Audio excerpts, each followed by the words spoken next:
Welcome to ABA on Tap, where our goal is to find the best recipe to brew the smoothest, coldest, and best tasting ABA around. I'm Dan Lowry with Mike Rubio, and join us on our journey as we look back into the ingredients to form the best concoction of ABA on tap. In this podcast, we will talk about the history of the ABA brew, how much to consume to achieve the optimum buzz while not getting too drunk, and the recommended pairings to bring to the table.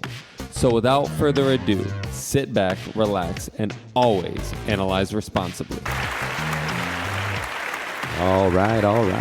Welcome back to yet another installment of ABA on Tap. As always, I am your ever grateful co-host, Mike Rubio, along with Mr. Daniel Lowry. Mr. Dan, cloudy day today, but a very bright outlook for this episode for sure.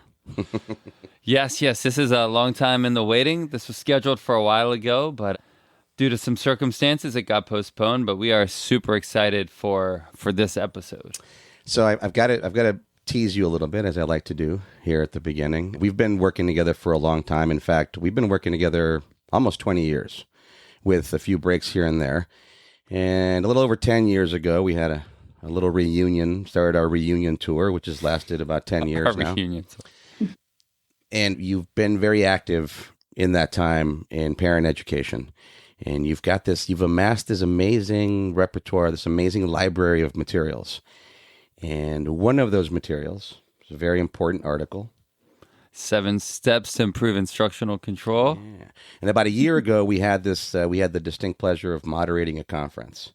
And during that process, we made the connection that one of the great professionals we were having the privilege of meeting on that weekend was, in fact, one of the co-authors of this. Yeah. And it's exciting. It's exciting to be able to make those connections. We've had an exciting season where we've met a lot of people whose work we admire, and that's where we're at today. So without further ado, ABA on Tap is proud to present Dr. Megan DeLeon Miller. Hi, guys. Nice to be here. Happy we could finally make it happen. Thank you so much. Perfect. Again, we can't thank you enough for giving us part of your Sunday afternoon. Luckily, it is cloudy, as I said, here in San Diego where we're at, so we're not missing out on too much, but we are super excited to be speaking with you today. Again, thank you for your time. So there were 2 people, Megan. So I've mentioned this in previous podcasts. When Mike and I moderated this the conference, we were kind of at a crossroads at our career, and I think we were kind of maybe downtrodden on the field of ABA a little bit, looking at kind of what our options were, what the field had become, and we weren't very sure what the conference was going to be like. Jennifer, really prepared us for might be interesting, a lot of contention and things like that, and the conference was far from that. But I think Mike and I were so pleasantly surprised and both very reinvigorated with the field after the conference, because it kind of took us out of the, daily, day-to-day billable life, and I'm sure we'll get there. But there were 2 people, at least for myself, and I think for Mike as well, that really, really stuck out to us. One was Maggie Harabuda, who's been on the podcast, and she was amazing, getting the insight from an autistic BCBA. And the other was you. So we've done a lot since then, and we can talk about it. But with our introduction, thank you for all that you've done, and probably unknowingly really inspiring us in the field to go out and do some things that we've done since then. So thank you, and welcome to the podcast. Yeah, thank you. You're so welcome, and I appreciate the kind words. And I'm, like I said, happy to be here. I enjoyed when you all were moderating the different panels at the conference as well. It was really nice. And I know you all put a ton of work into that, because I think you were on like every single panel every time there was one happening. So yeah, no, it was exciting. I said we were honored to be able to do so, be able to actually meet folks like yourself. Let's start with the origin story. That's the way we do it here on ABA on Tap. Everybody has had similar experiences, and then all of us are doing something a little bit different, which is exciting toward the innovation and progression of the field. But tell us, what got you started up until the current moment? What keeps you driven? Tell us all about it. Well, I know you said we have a certain amount of time, so I'll try to keep that part short. We could probably spend the whole 15 minutes. Take all the time you need, please. So Don't you worry. We got you. Take all the time you need.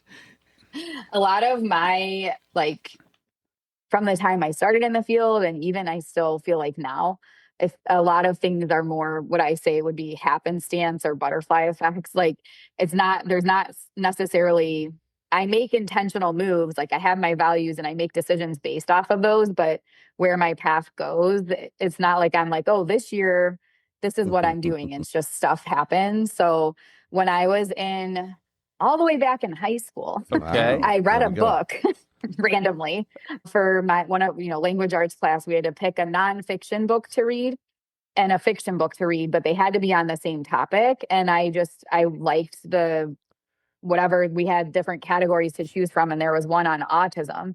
I didn't obviously really know what autism was in high school, but I was like, this sounds interesting. And it might not have, I think it might have been broader, might have been mental health in general. So I picked that, but the person in the book happened to have an autism diagnosis.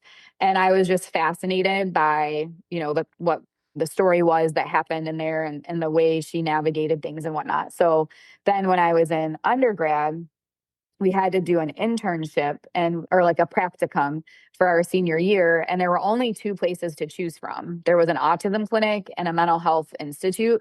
And the autism clinic was closer to my house. So that's Okay. what I chose. And It was just this feels for like a- everything is kind of like that. Serendipity, I think, is what they call that, right? Yeah. Were you a psych major in your undergrad, or what were you I doing? was. Okay. Yep. I was a psych major and a really small school. It's funny though, because I was at a really small private school called John Carroll up in Ohio. And we didn't have a lot of the cool classes that, bigger universities would have.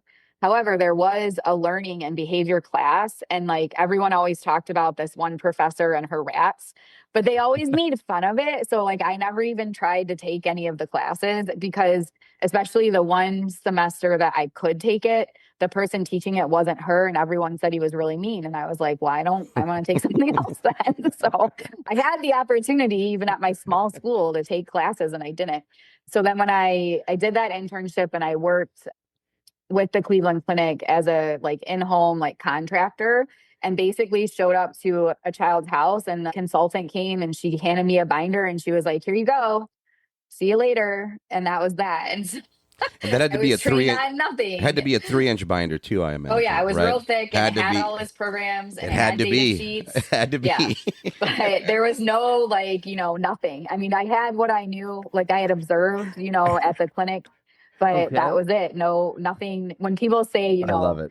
the amount of training people need, and I'm like, well, I just taught myself everything. So I think a lot of us have a similar story, and the 3-inch binder is inevitably and maybe unfortunately a part of That it. and the IKEA table and chairs. That's all you needed.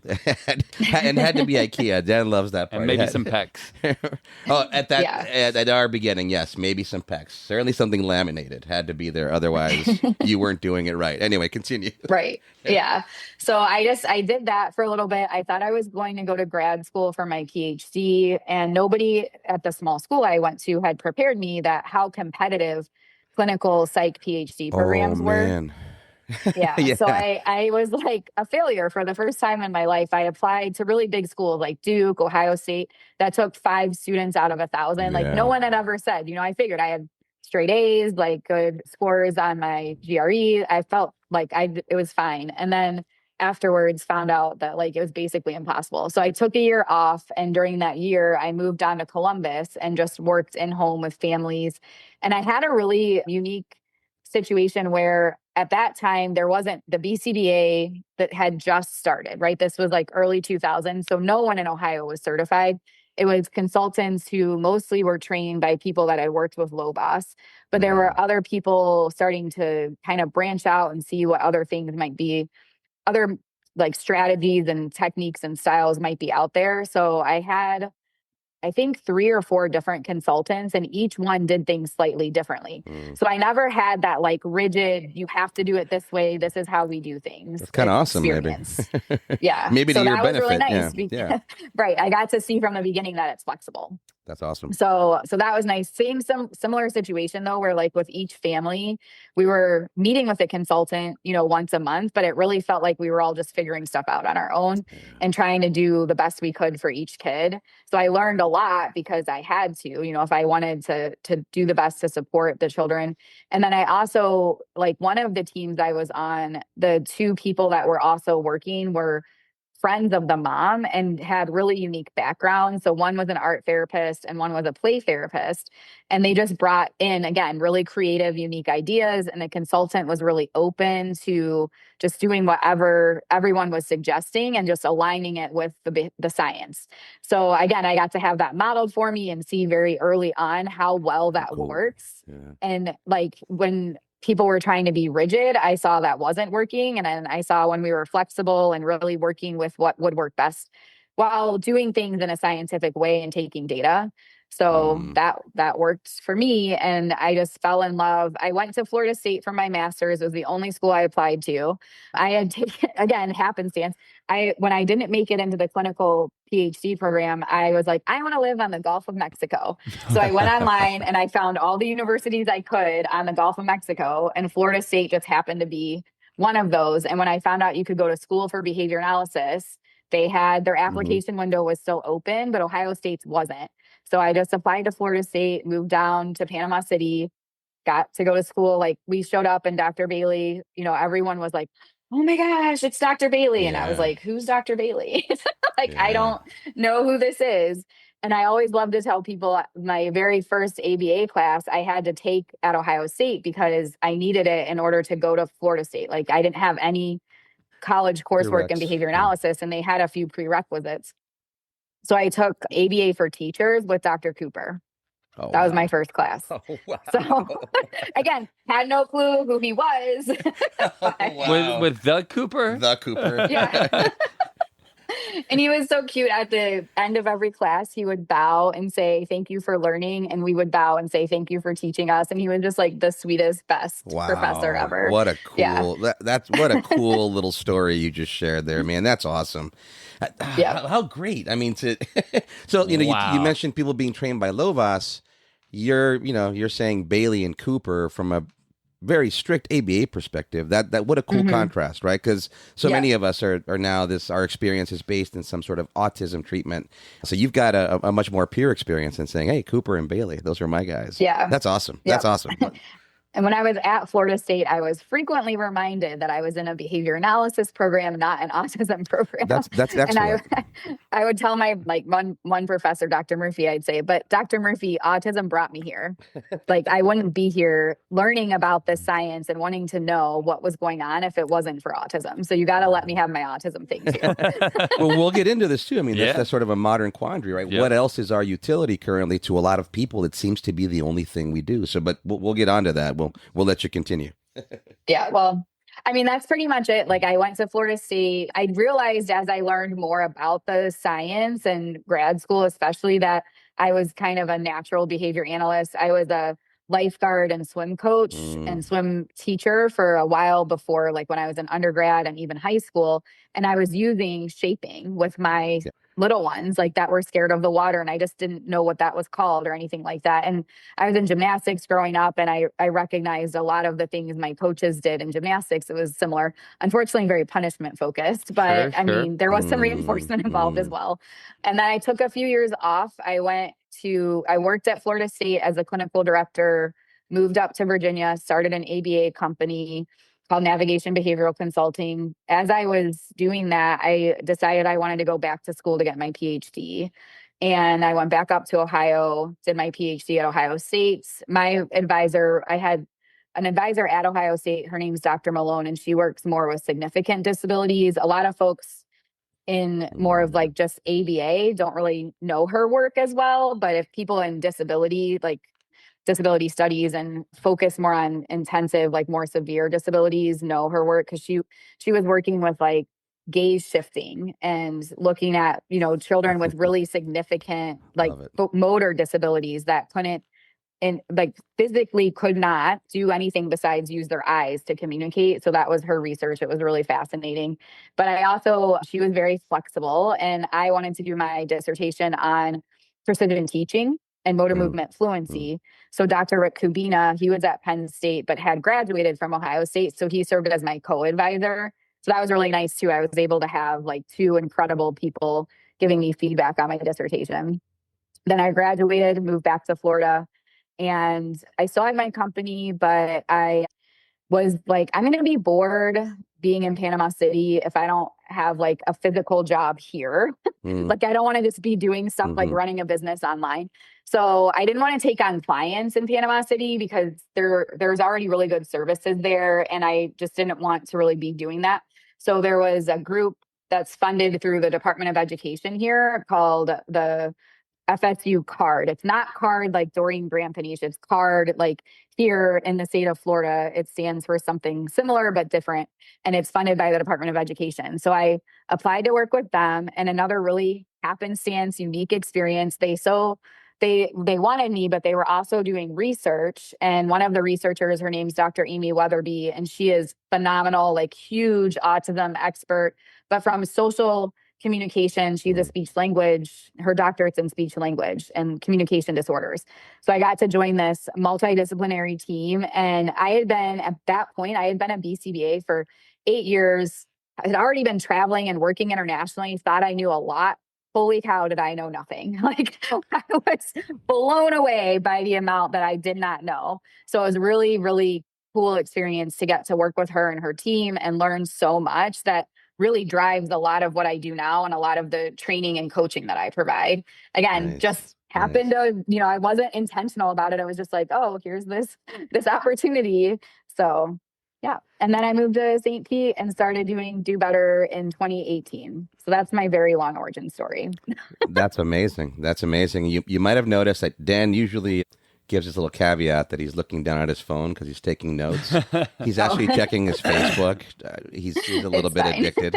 No, what I'm saying, though, is he's got copious notes from that great story. So we are prepared to discuss.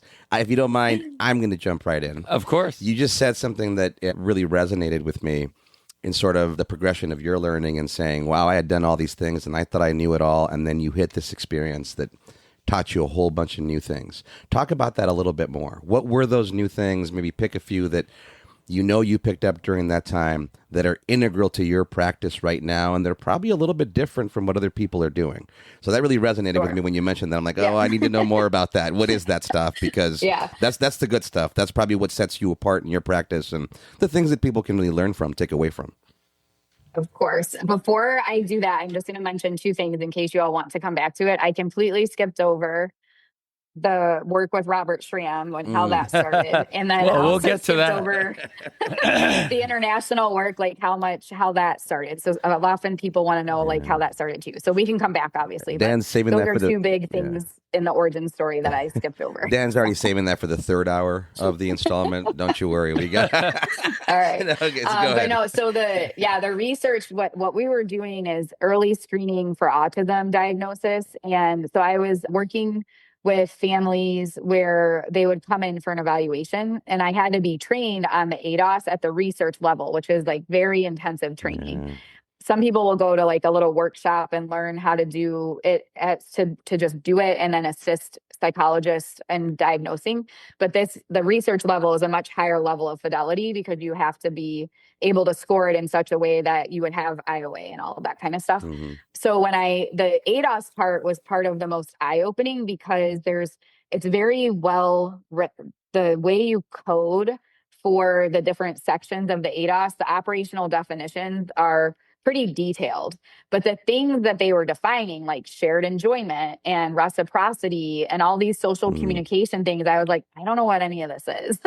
Like, what are we talking about here? I've never been taught to look at any of this. Like we sit down with our kids and try to get them to MAND and TACT and things like that. And there's not much of a focus on relationships or that shared experience. So through doing the ADOS, I was able to see how integral that piece is in what we do, but also like how much I didn't know about even how to measure it or what it should, what it looks like or anything like that. And the shared enjoyment especially was one that was really hard for me because I'd be doing an activity with the child and they'd be laughing and having so much fun. So I'd score shared enjoyment as, the highest score you can get.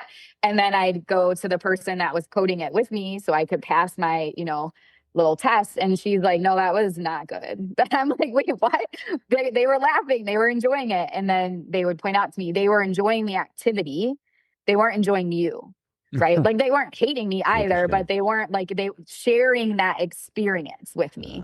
So that's become a really big focus for me when even within like a few seconds of watching a parent or a therapist interact with a child, I'm like, there is no shared enjoyment here. And that's one of the biggest pieces for when we look at autism specifically, best outcomes is the shared enjoyment. And like no behavior analysts are trained to measure it, trained to promote it. And we were trained to pair, but it's not the same thing. It's this more like authentic, genuine experience where the child genuinely wants to be interacting with you. And it's not transactional. Like a lot of us set up, pairing and stuff like, oh, well, I'm going to dangle this thing and like try to get you to hang out with me because I'm fun. But we're doing it so we can check off boxes and get through data collection. And we're not doing it to genuinely and authentically understand the child and connect with them. So I was able to really see like how important all that was. I'll pause there and I'll tell you one other thing. I don't know if you all have comments on that part first. He does. So, I have a lot of questions. We just but hold off on my questions. Entered the fourth hour. I know you just everything you just said just resonates with me, with us, with our new vision, especially with the idea of early childhood intervention, which is sort of my bag. And I think that's where, my differences come in terms of training. I was trained in developmental psychology first and foremost. And when I got introduced to ABA, it just seemed so unidirectional, meaning I was doing for the child. And then to your point, there was nothing that I was supposed to wait to come back other than this already predetermined correct answer that I would reinforce. And it just seemed so surgical. It seemed like something was missing. And I understood why. But just everything you talked about there in terms of, we use the word rapport very often. And I don't know that we actually establish that a lot of times with what you're talking about in terms of shared enjoyment. So I don't know if you could expand on that a little bit more or more examples of what that's supposed to look like. What does that mean? I talk a lot about joint attention, which I think is relevant to the idea of shared enjoyment. Yeah. We're paying attention to the same thing. We're looking back at each other. And now maybe we're grinning and showing our teeth and making these sounds as we tilt our head back. And then we're doing it again, which means we're laughing together. And then maybe in our very esoteric operationalized definition of shared enjoyment as behavior analysts, we can check that box. I'm being a little facetious there, but tell us a little bit more about what that's supposed to look like. And, or what are the measurable, and again, I'm going to ABA it a little bit, and we don't need to sterilize it, but what are the measurable parts that people could learn from? Because I think you're hitting something very important, especially for younger professionals who maybe get a little more training than you and I did. Don't just get plunged into it or, thrown into it. But there's still a lot to be learned from this idea of I'm providing reinforcement versus what is the reinforcement provided by the idea that you and I are laughing at the same thing. I mean, there's just so many immeasurables there. Talk to us about that. Yeah. Yeah. And that's what makes it tricky. And I think that's part of why behavior analysts historically haven't done as much with it. Yeah. Like even with joint attention, I went to a conference one time and the presenter was very excited to present their research on joint attention. And they were from a very well-known, reputable research place that like produces a ton of research. And they showed the video of what they did. And it's a person sitting next to a child. Like first of all, they're sitting next to each other, which in general, if you're trying to promote social engagement and like have that, you're going to be sitting like across from each other, like, not next to each other. But anyway, so the therapist is sitting next to the child and the therapist is like prompting, like gesturing to the toy, gesturing to themselves, and then handing the kid an M&M. And that's how they thought they were training joint attention because they were looking at it topographically, right? Like, okay, 3 point. Okay, they looked at the thing. They looked at me. They looked back at the thing. We've got joint attention. It's like, no. It's not what it looks like. This is not based on form, and I think that's what makes it so tricky because it's like a feeling. Like we're connected right now. I can feel that you want to be here with me. And it's like, how do you operationally define that? Yeah. It's obviously a lot trickier. Yeah. And then it's trickier to train people on that too, which is part of why when I was doing the ADOS, it was hard to get people to match on their codes with shared enjoyment because the experience I'm having is going to be different than the person observing my experience, right? So it's a lot trickier to measure, but it's so worth it. So we look at things like you were talking about, the laughing. Are they smiling? Are they reaching, approaching, or moving away? It's a lot of that kind of stuff. But there's still this qualitative piece to it where the person and the child in that engagement that they're having, it's like what we hear about with pairing. Oh, this experience is better with me than without me. Interesting. Right. So like if I could sit here and judge, like if I walked away right now, would the child have as much fun or not? And it's like if I could walk away and they would enjoy themselves just as much, then we're not having shared enjoyment. But if I'm, here and they're enjoying the activity, but I'm like whatever we're doing together and that social experience that we're having is making it that much more enjoyable, then we have shared enjoyment. So it's hard. It's like a tricky thing to, again, train people or really measure fully. But there's, again, in the ADOS, they have the codes for it. When I observe people, I have some data sheets I've made that look at active engagement and looking at how the adult is promoting it, but also how the child is responding and seeing, a lot of it's about being responsive and training people on how to be responsive and observing of whatever the child is doing. Obviously, Hanley talking about happy, relaxed, and engaged is a big piece as well. But there's still this piece when I hear people talk about using PFA SBT and like trying to get that happy, relaxed, and engaged with their clients. They're not talking about that shared experience though. They're just like checking the box if the child is happy, relaxed, and engaged, but it doesn't have to be with someone.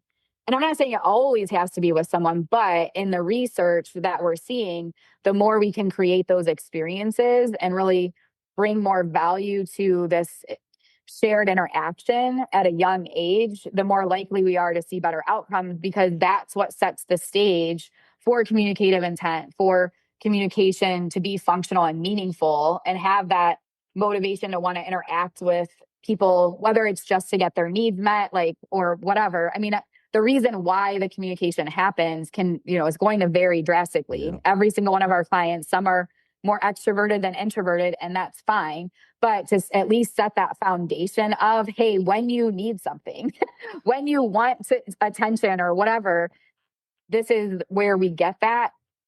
The shared enjoyment and the various social communication skills are what get us there. And again, a lot of people aren't focusing on that. So I've been working on, we didn't talk about this at the beginning, but I've been working on pulling together all of the research that's coming out on these different topics within the autism research. And I'm creating a new assessment and programming curriculum. And a lot of it focuses on the connected relationships piece, because that's something I've been working on since like 2012. And I've pulled in work I've done with clients, but also the research and the training I had at Florida State, and to kind of make a more step-by-step way of how do we build a connected relationship? How do we measure get baseline on it and see if we even need to be working on it? How do we train people to build a connected relationship? Like, what are the scores that we would, show, okay, yes, a connected relationship is here. And then we can move on, because a lot of people jump into just trying to teach language right away, but you're not going to get very far if you haven't built that connected relationship first. Yeah. Wow. So, man, so much to talk about here. I want to let you loose, but one thing I want to say, and certainly Dr. Megan, comment on this if it resonates, but enjoyment's almost a misnomer here. And I'm not saying that it doesn't apply. We use it as a way to immediately connote and measure this idea of the child's happy while they're interacting. But you could be talking about shared focus and problem solving. You could be talking about anything like that. It doesn't have to be that the child's laughing, just that you're jointly attending and together in a way that's clearly and observably, unified. That's really interesting. I think that we could talk so much more about that and train our younger professionals so much more on that, because it's so easy to think that you just draw this straight line between, I present the stimulus, you behave, I reinforce, and that's it. It's this very linear, one unidirectional interaction. And what you're describing is a much deeper, much more involved choreography of coming in, withdrawing. The child comes in because they want to be with you, so they come towards you, and then you re-engage. I mean, it's a dance. And that 3-part contingency, at its best just draws this straight line through it, and it misses a lot. And it's not to say it's not important, but you're talking about something much richer, much more involved. Yeah. And there has to be this more like nuanced, again, looking closely, observing and responding based on what you're seeing from the child. It's not just this like black and white, set of instructions that you're following, but you're coming in and going out based on what the child is doing and where their focus is, and being attuned to so many different things and making decisions based off of a calculation that you're doing. Again, not just following like the black and white steps that exist there. When it's funny to me though, is when any of us think about how we learn best, it's when we're in environments where people are engaging and we're sharing an experience with them. When we go in and the people like are off-putting right away, we're like, oh, and we probably just get out our phones and start scrolling TikTok or something. Like we're not paying any attention. But that like goes into, I didn't learn about this necessarily at Florida State, but that would tie into like a different topic of perceived safety too. Like how safe we're feeling both emotionally and physically within an environment sets the stage for effective teaching as well. Wow. I mean, again, so much to explore there. And there's a nuance. Those things aren't necessarily measurable, but they're certainly very tangible, and you can recreate them. But yeah, Dan, I'll let you loose. Yeah. So you said you used a phrase that I wanted you to elaborate on a little bit. You said set the stage for communication when you were talking about that reciprocity. And I'm just reflecting back on, my history of training, and a lot of it was more older school, I put in quotes, ABA, and it was more, coming from the idea of individuals with autism traditionally don't tact that often, and we teach through manding. So I remember some of the research was we teach through manding because that's how communication is learned. And then that oftentimes became very transactional of like, I'm going to teach you to say, I want ball, because that's what you can communicate for when you want the ball. But one thing that we've been really looking at is, like Mike talked about, enhancing the joint attention piece to where maybe you might not speak or verbally communicate as quickly, but when you do, the language becomes much more diversified, and we do see the tacting, which, again, and I don't know if the research proved this initially or not, I just know that that's what the training slides that were presented to me showed, that it was so much more manding heavy versus tact heavy. So do you have any thoughts on that, on if it is a common trait of individuals with ASD to be skewed so high on mands versus tacts, or if it's actually more of a product of the way that we taught it, and so transactionally versus, reciprocity and joint attention based? Yeah. So that's like a whole, and now we're on 5 hours. Okay. Yep. So, well, with the time difference, it's only 2.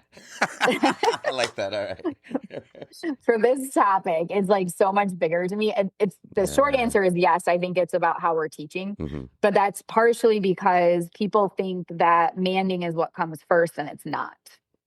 When you look at the research on language development, the social communication skills are what matter the most. And there's a study by Dr. Morgan not Dr. Morgan. She did a really cool study. Yes, it is her. Okay. Dr. Morgan did this study where they were looking at an intervention. It's called ESI. It's part of the research that was being done at Florida State, and early social interaction. And they're training parents how to engage their children.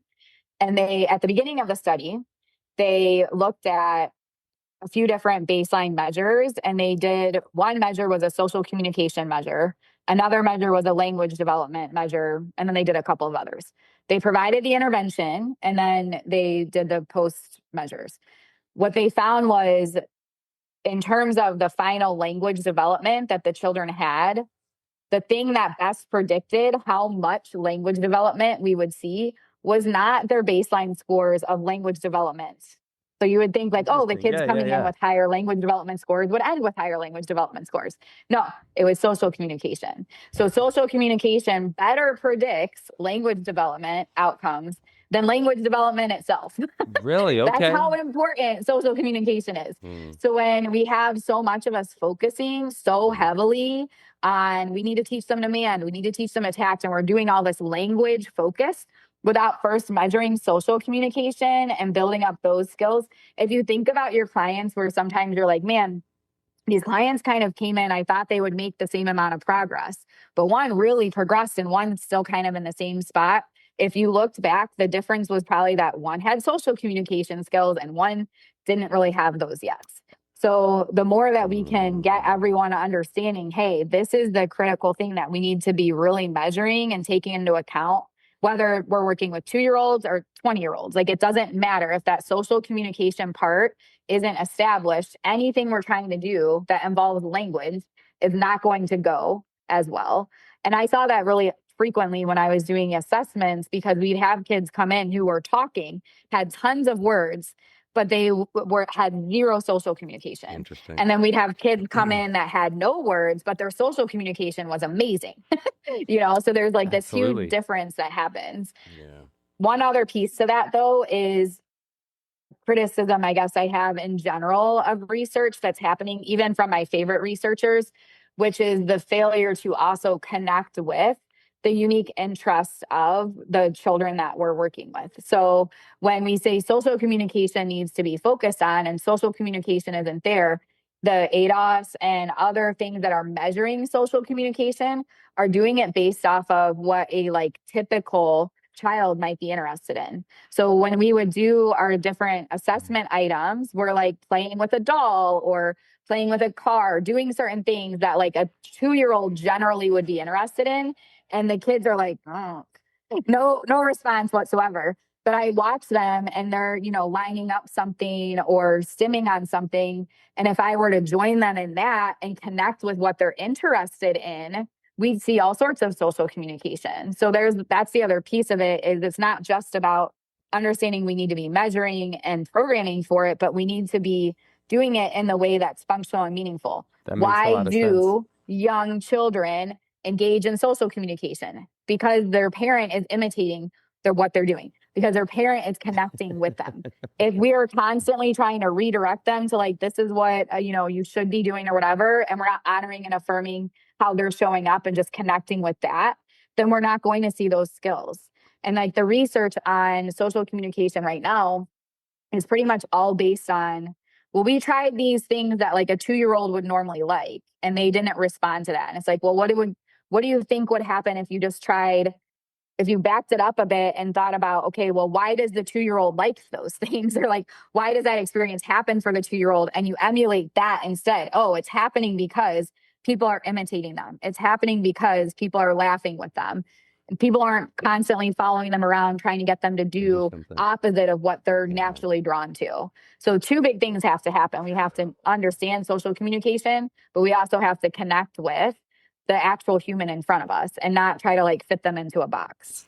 That makes a lot of sense. I do have more questions, but I know Mike is, you are talking Mike's language. I'm going to go ahead and pass it back to you. Now you've moved my nonverbal imitation program into my communication section in this 3-inch binder. Dr. Megan, that's very confusing. What are you doing here? Come on now. That makes no sense. Let me, obviously being overly facetious there, I went on a little, what should we call it, a revival a few years back in terms of rapport building and this idea of linguistic mapping and contingent imitation.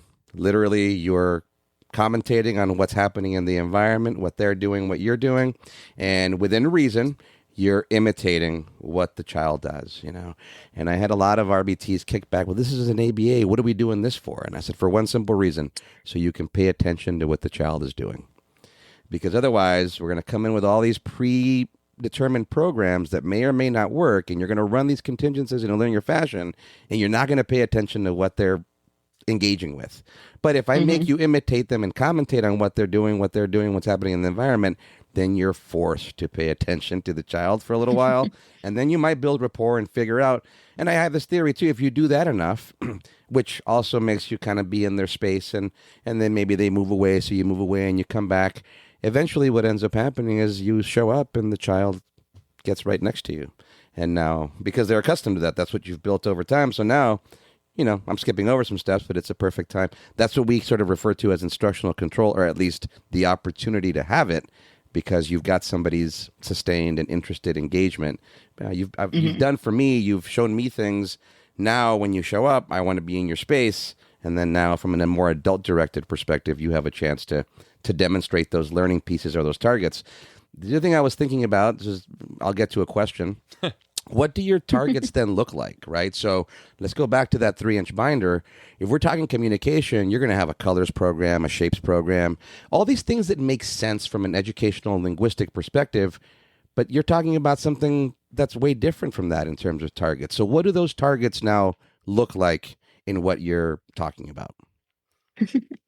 So yeah, it depends on the child and like where they are. So I have this Cool. thing called phases of service delivery that I've developed based on my clinical experiences and all the unique opportunities I've had.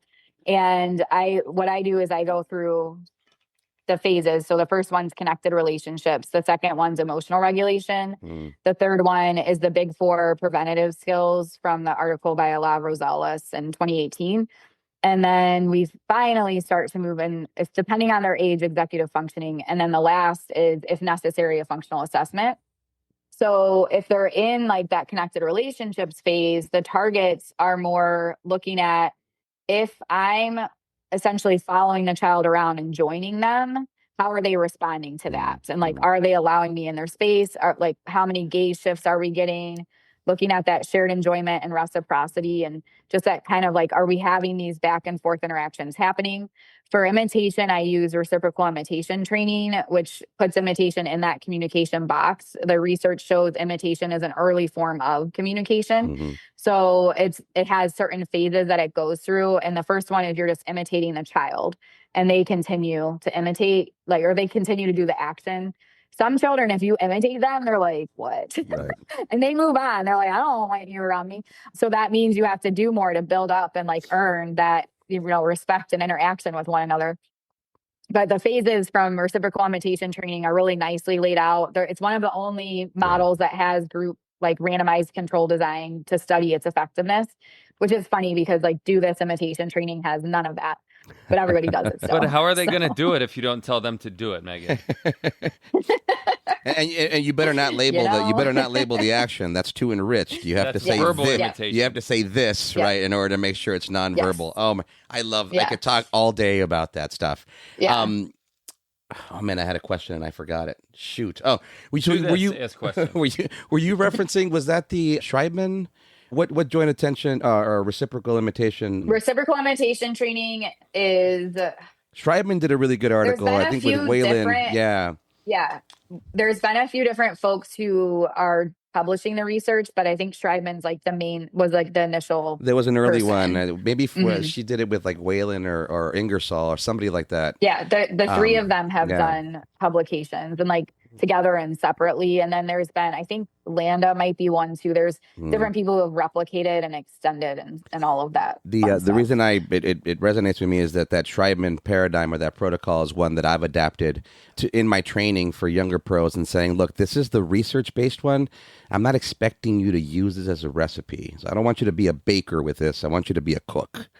These are the ingredients. This is the stuff you do to saute and to chop and to mix. And at the end, you're going to get, something good. And it's a lot about you, presenting the SD, if you will. And then maybe there's a no response. And then you're going to try again. And so it's a lot, again, a lot more of a choreography than this straight line. I show you, you do it. I give you an M&M. Back to your other example. And I still don't know why M&Ms are so related to every behavior.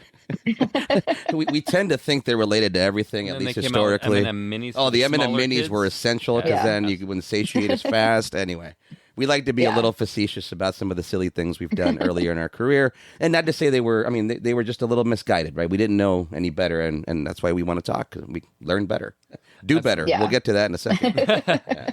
Just real quick for the targets, sorry. Oh, yeah. So my ultimate dream, at least in the autism space, is that we eventually can hit a shift in the field where the focus is less on targeting the child and collecting data on like them.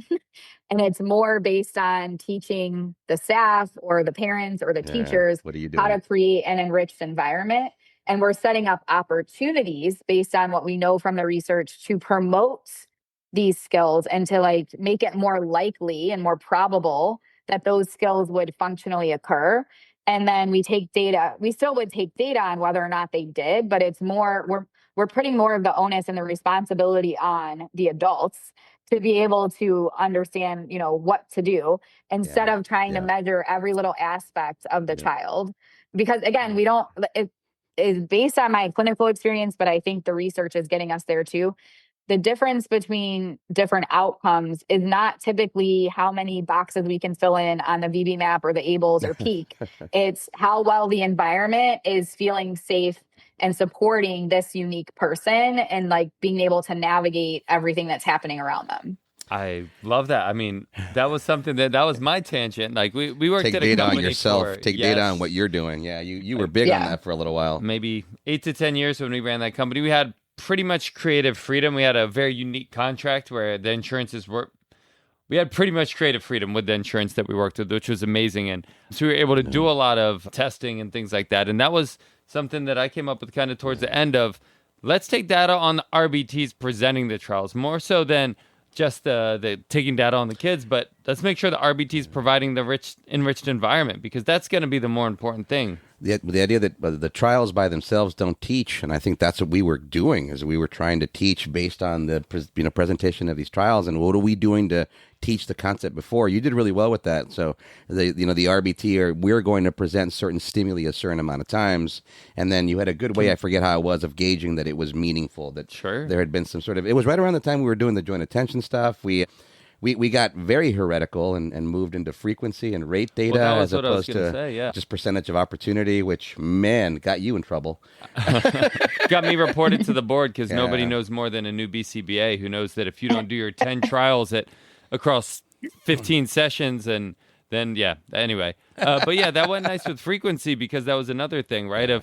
If we have the RBTs presenting the stimuli, frequency seems to make more sense because if they do it 10 times, now we got stuck on percentage of opportunities, right? Like 80% or 70%. But if they're doing it a certain amount of times, maybe we should look at the times they're not doing it. And it might not be a skill deficit. It might be that they're not paying attention or that we're not presenting the stimuli.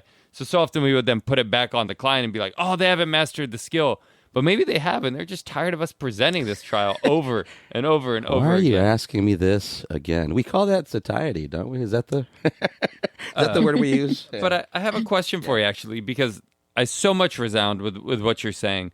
So much of the way that, at least in our kind of niche of the world, the ABA is delivered is funded through medical insurances. And now you're talking about kind of rewriting program delivery and targets and things like that. We recently had a peer-to-peer review that ended up actually being pretty positive, but took a lot of steps. And, insurance companies, a lot of times the people are BCBAs that are reviewing it, but they're used to the very traditional, like if you want us to approve your services, it needs to be written in this way and you need to have a certain number of programs, because if you don't have a certain number of programs, you can't request this many hours. And our hours recommendations are very low, maybe 6 hours a week or something like that.